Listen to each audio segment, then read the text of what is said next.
Hey everybody, I am Dave McBride of Tech Experts, and today I want to talk to you about using a YubiKey as your two-factor authentication or your multi-factor authentication method.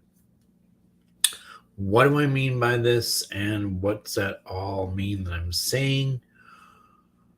Well, okay, let's start at the beginning. Two-factor authentication, that's probably the best place to start. What do I mean by this? Well, you may hear it referred to as 2FA or MFA, or multi-factor authentication or two-factor authentication. It means you're adding a second layer or a second method to confirm your identity that's really you when you are logging into your account. So your first method is going to be your username and your password. Now, a second method means you have to have a second thing that's separate, that's a physical thing generally, or something that's you are, know, or have that lets you confirm your identity when you log in. There's a variety of different methods that you can use with this. So when you see those text messages come with a code on your phone, that's what I'm talking about. That is a second method where you have something, that separate code that's generated and sent to your phone to log you in. Now, there's another method called a hardware token or a hardware key, they'll call it, and you're using that to generate the code that you're using to log in. So it's your second method, but rather than coming to your phone, it's done with something like a YubiKey. And that's what I want to talk about. It's a YubiKey. They come in a variety of different styles. They all kind of look like this, but the connections on them vary. This is a YubiKey 5 NFC, so it has the ability to pair with my phone or another device that has NFC. And it also has the ability to be plugged in through the little gold connection. That's the classic USB-A port I use on my PC to connect it to it. Now I can use it either way, and it can be used on multiple devices. Anytime I have an account that has something, if it has a connection that accepts this, I can use it as long as I've set up for it.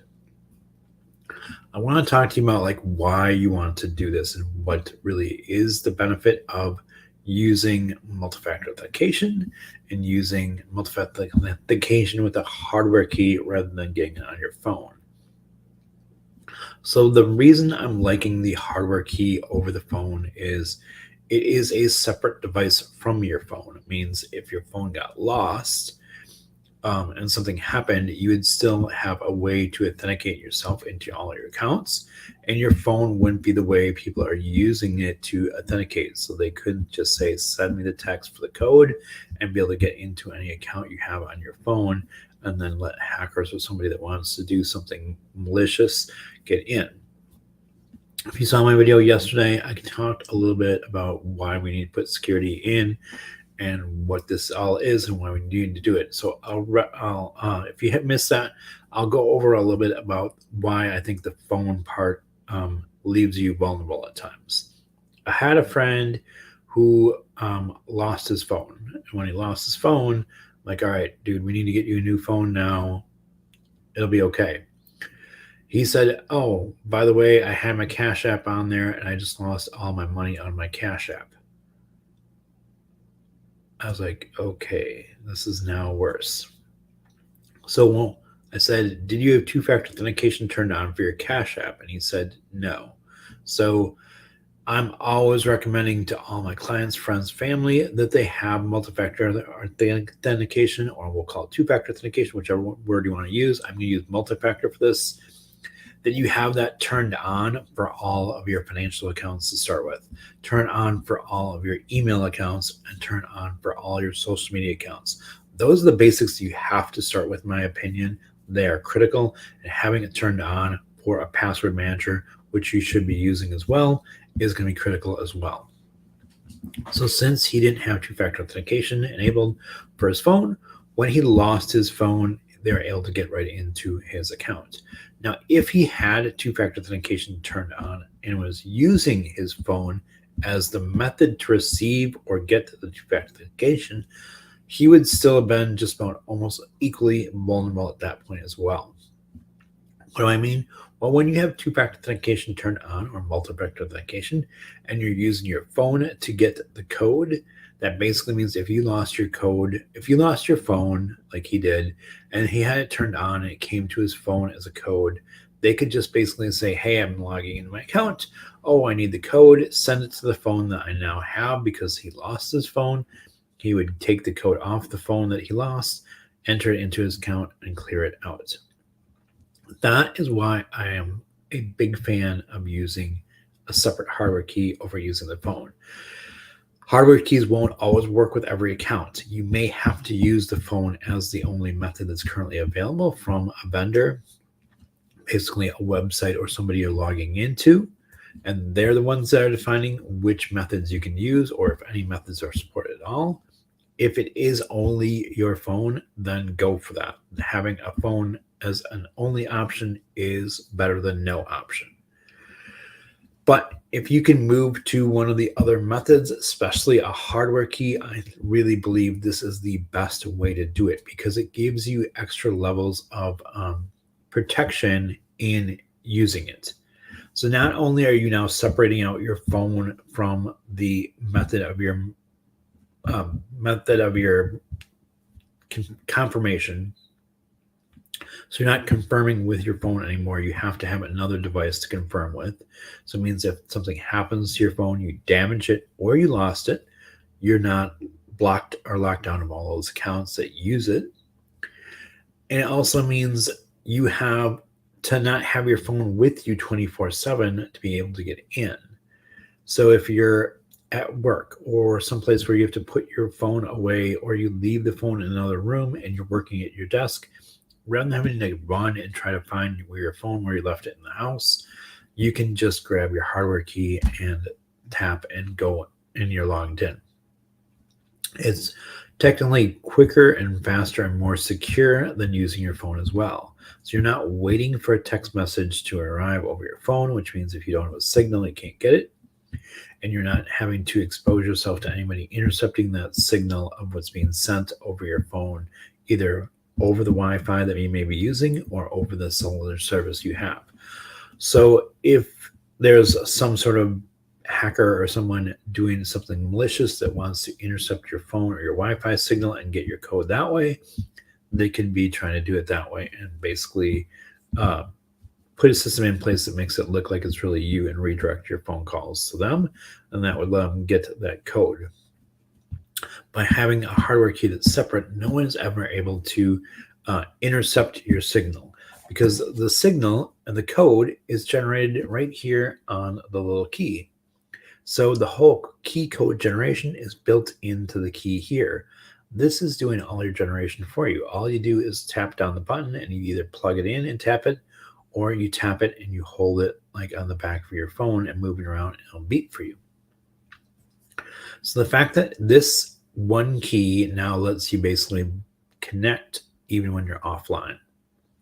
So maybe it sounds strange, but maybe you have something you want to log into and you're not online and you have multi-factor authentication enabled for it because you're wanting to keep it secure. So like your password manager, right? You're logging into your password manager on your phone or your mobile device, and you want to make sure it's staying secure. So you have your multi-factor authentication enabled. You're using your YubiKey as your method for authentication or one of them. You're not able to get online because there's no internet service where you're at. And if you're using a cell phone, there's no cell service, maybe because you're traveling or you're out in the country, you're driving. You can still authenticate and be able to get into your phone, to get into your password manager, to get into the notes, to figure out whatever you needed for that for. Now that sounds a little odd, but one who's driven across the country a few times and traveled, these things happen. You'll just hit sort of dead spots or a spot where you can't really get a signal. And there's definitely no Wi-Fi out there either at that point. You just keep trucking, hoping you don't have any sort of breakdown, there's no issues, and that the signal comes back shortly. Now, if you're like me and something happened, or you need to get into something when you were at that point, or you're at a rest stop, and you're not trying to trust the Wi-Fi at the rest stop, right? that you could still use your YubiKey to authenticate yourself into your device. Now, these can also be used as authentication method for when you're logging into things like your laptop or your desktop, Chromebooks as well. So if they have like the hello from Microsoft, you can use it and configure it to use your YubiKey as your method of logging in that uses in place of putting in a password or passcode. And this will be having to be used to generate that code that's going to unlock to get you in. So that's why I'm saying if you're in a place where you can't normally get in and you would say, I'm always, no, we're not always. I'm always is not the real world we're in yet. Most of the time, we're able to connect over the Wi-Fi or over the Ethernet or over a cellular service, but that's not always guaranteed, and those aren't always super secure. I especially like these for traveling as well. That's one of the reasons I think they're a big benefit over using your phone.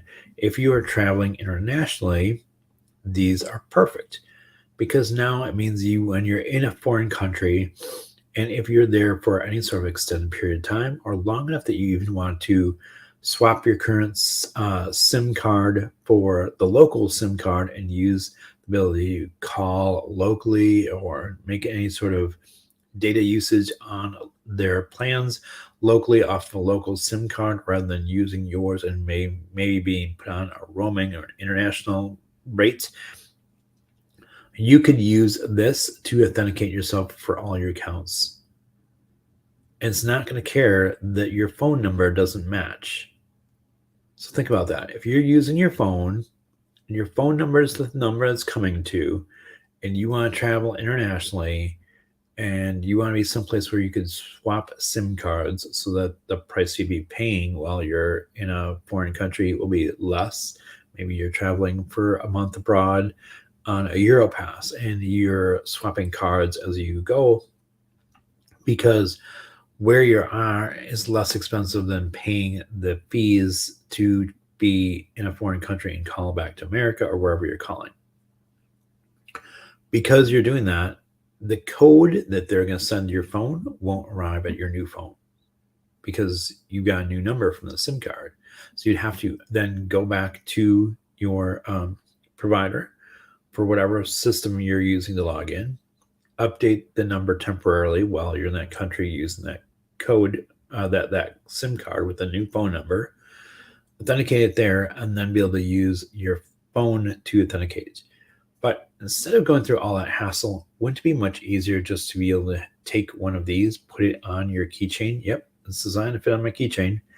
Pop it onto your keychain and take it with you, and then not have to worry. You don't have to worry about where you are, which phone you're using.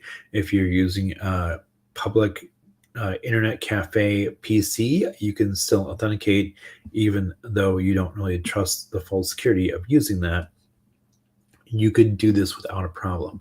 You could authenticate your account in a secure way without having to expose any of your data to anybody that may be trying to watch it. And the great things with these is, like I said, they increase your security when you are authenticating. So YubiKey has been found to reduce the phishing scams. Basically, that means someone is sending you like an email or a notice saying, hey, something happened, please log in, update your password, update your account. Well, maybe you are using two-factor authentication, but when they're still doing it, is they're going to try to steal that two-factor authentication method and code when you're logging in. So they'll have you not only change your password, and then if it still has the two-factor authentication set up for it or the multi-factor authentication, it will try to steal that. So now you've lost both your methods and you're now truly vulnerable.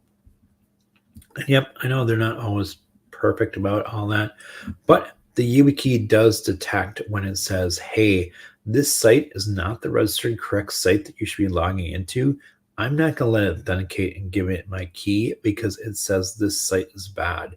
This is known phishing site, and I'm detecting a phishing attempt here, and I won't let you authenticate and get in. Now, if it is really the site, then you just need to find another way to authenticate, and there can be multiple ones you can set up. That's why I call it multi-factor authentication rather than just two. It always was called 2, but now we're thinking of multiple because maybe you have multiple things. You have multiple keys, you have multiple methods, and you have multiple tools you're using to authenticate with. So you could use another tool to authenticate to that site if it was really real. But I would trust them if they're saying it's bad, it's probably a false site and someone's trying to scam you. Now, the exciting thing to me that just happened recently in the news that just came out is the fact that Apple is now supporting YubiKeys for hardware authentication on your iCloud and iID, I think it is, right? iID for their devices. Like I said, this one supports NFC, so I don't have to worry about it not having the right port on it for a phone or a tablet. And that's great because I can just tap it and go and get in. You do have to update to the newest version of the Apple iOS. So I think it's 13.3 or 13.6 is the newest one that's currently out. They'll support it. I have links to all the keys down below in the show description or in the description below the video. They are affiliate links, but there are keys that are designed to work with your Apple from YubiKey as well. So this one, is, like I said, is a YubiKey 5 NFC. So this one has the standard connection. They also come in USB-C and USB-C NFC, and there's a USB-C and a Lightning connector together on one, where one end of it is going to be a Lightning connector. You flip it around, and the other end is a USB-C connection. So you can use any variety of these. And here's the fun thing. Apple did a really smart thing, and they're requiring you to have at least 2 YubiKeys to authenticate to your account when you set it up. If you do not have a second key, it will not let you successfully configure the key to start with. The reason for this is it's smart. YubiKeys have all the authentication on them. You should always have more than one, basically. So if you lost your primary key, which is the primary way you're using to authenticate and get into your account, you'll have a backup or spare. It's like having a backup spare set of car keys or your home keys. You'll want to have those in case something happens. And the beautiful thing is, if you have multiple ones and you set them all up, it doesn't matter which key you use on which device when you go to log in. So maybe you have 2 keys and you give one key to your spouse and you keep one key, or you put one key on a backup shelf and you keep one key. Now, it doesn't matter if you grab the one off the backup shelf or your spouse's key and you use it to authenticate into your account. As long as you register with the account, it will work. So ideally, every person in the family gets at least 2 keys. Then you register all the keys from everybody together to every single set of accounts. That means anyone's key will unlock anyone else's account for them, and they don't have to worry and scramble if they don't have their personal key with them. They also come in cool, like, little covers you can get over these little things to colorize it, stickerize it, and make it unique for you, so you can keep track of which one is which and know, like, hey, if we have a family set, that this is the kids, this is mine, this is mom's, this is dad's. You can do all that and make them fun, colorful, and unique to keep track of whose is whose. I always recommend you always have at least one spare key, and that you at least put one spare key in someplace safe and just keep it tucked away in case anything happens to your other keys, that you could always have one you could retrieve. So if you have a safe in your house or a safety deposit box, it is worth putting at least one key in there, but having that key registered on all the accounts and all the devices you want to use. Devices are less critical than accounts. Really, it's an account first type thinking. So if you're going to log into your phone, the phone doesn't really care which account it is logging in. It just says, is there a valid account I can use to log in? So I have an Android phone. Mine will log in with Google, so I could log in with my Google account or my wife's Google account. Either one would work on my phone. And I can take my YubiKey then and tap the button, put it on the back, and just slide around, and then it'll beep on me. And when I hear the little beep, I know I'm good. So that's how they work together. And that's why I said it's worth having a whole set of them and getting them and then setting them up for all your accounts. So even though my phone is a Samsung phone, it runs Google. So as long as I register my keys with my Google account, it doesn't care which key I use on my phone. So that's what I'm saying. Make sure you have multiple keys, just like Apple is requiring at least two, have at least two, and then get at least two for every Apple user or Apple ID or iCloud you want to have. Have at least two for each one of them, and then store the backup ones in one place, put the other ones on your keychain, and you're good to go. Now, I hope you all found this video helpful and insightful. Like I said, I have links to all the different versions of the YubiKeys down below in the comment section down below. I know two-factor authentication, multi-factor authentication can seem overwhelming when you really start digging into this and realizing there's multiple methods you can use, which methods are best, which methods work with what accounts you have, and how do you configure all of them. How do you pick the right keys that are going to be the best match for your needs? And how do you just like lay out the strategy so you say, okay, I have all these, I'm all covered, I have all the methods in place, and how do I keep track of which method I'm using with which accounts, or which multiple methods I'm using with which accounts when it asks me to choose? I can help you with all that. Click the link down below at the top. It will say a link to book a call with me where we can do a tech coffee chat. I can help see where you're at, and then we can make a plan to move forward and work together to make sure you're keeping all your accounts and all of your data secure. I am a big believer in making sure you keep all your accounts secure, all your data secure, and your identity secure. So make sure when you're doing that, make sure you're using Password Manager. You make sure you're turning your multi-factor authentication on for all your accounts. And whenever possible, choose to use a YubiKey. I think it's the best choice out there for you currently. If you want to learn more, check out my other videos on the YubiKeys and two-factor authentication, the different methods, why you need it, and how to use it in my YouTube channel as well. But like I said, easiest way, just hit that link down below, book a call with me, and I'll help walk you through and figure out where you're at and what your options are. And we can put a plan in place to make sure you're getting and staying secure. Have a great day. Again, I'm Dave, Tech Experts. Keep yourself secure.